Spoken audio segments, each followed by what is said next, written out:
ప్రకారం మేము ఎక్విజేషన్ చేయను, రౌడీజంగా ఎక్విజేషన్ చేస్తామంటే చేతులు కట్టు కూర్చోవాలా వైఎస్ఆర్ కాంగ్రెస్ పార్టీ అని అడుగుతా ఉన్నా.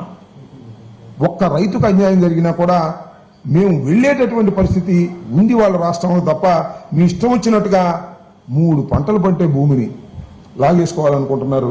వారి ఇష్ట ప్రకారం రాకుంటే మాకేం తప్పులేదు. కానీ మేము ఎవరు అందరూ వెళ్ళాం. అప్రెడ్డి వెళ్ళాడు, నేను వెళ్ళాను, మండితో కరుణ్ వెళ్ళాడు, డైమండ్ బాబు వెళ్ళాం. మేమందరం ఒక కమిటీగా ఫామ్ అయ్యి వెళ్తే మా మీద దౌర్జన్యం చేసి మాలో రౌడీలు ఉన్నారట, మేమే రాళ్ళు వేసామంట, మేమే కోడిగుడ్లు వేసామంట. చూస్తున్నారుగా ప్రపంచం, మీరు చూశారుగా, మొత్తం లైవ్లో వచ్చింది, మీడియా అంతా ఉంది. మా ఇంటి మీద జరిగింది కూడా అదే. వాళ్ళని ఇంతవరకు అరెస్ట్ చేయలే, వీళ్ళని కూడా అరెస్ట్ చేయరు. మా మీద కేసులు పెట్టి మమ్మల్ని అరెస్ట్ చేయాలనుకుంటున్నారు.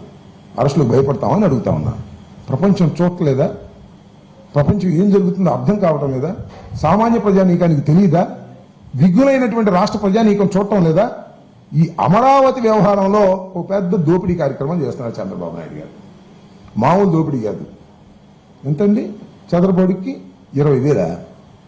20,000 చదరపు అడుగులకి మీరు డబ్బులు ఇస్తున్నారంటే, లోన్ తీసుకొచ్చి 47,000 కోట్లు లోన్ తీసుకొచ్చి మీరు వాళ్ళకి ఇస్తున్నారంటే ఎంత కమిషన్ తీసుకుంటున్నారు?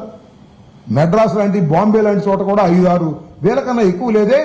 మీరు 12,000 15,000 పెంచి పెడుతున్నారంటే దోపిడీ కదా? ఈ దోపిడీని ప్రశ్నిస్తే మా మీద కేసులు, రైతులు ఆక్రమణ విని వెడుతుంటే మా మీద కేసులు, మా మీద దౌర్జన్యాలు చేశారు, కేసులు పెట్టారు.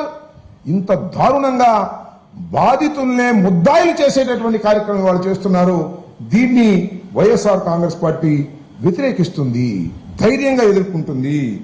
ఉండవల్లి గాని, పెనుమాక్ గాని, ఎర్రబాలెం గాని, నిడమరు గాని, బేతపూడి గాని, కురగలు గాని, అమరావతిలో ఉన్నటువంటి ఈ ప్రాంతాల రైతులందరూ కూడా ఇవాళ కూడా మాట్లాడారు. అయ్యా, వాళ్ళందరూ వచ్చింది మా కోరిక మేరకు వచ్చారు, మాకు ఎక్స్ప్లెయిన్ చేయడానికి వచ్చారు, మా పరిస్థితి చూడటానికి వచ్చారు. ఏంటిది నాకు అర్థం కాలేదు.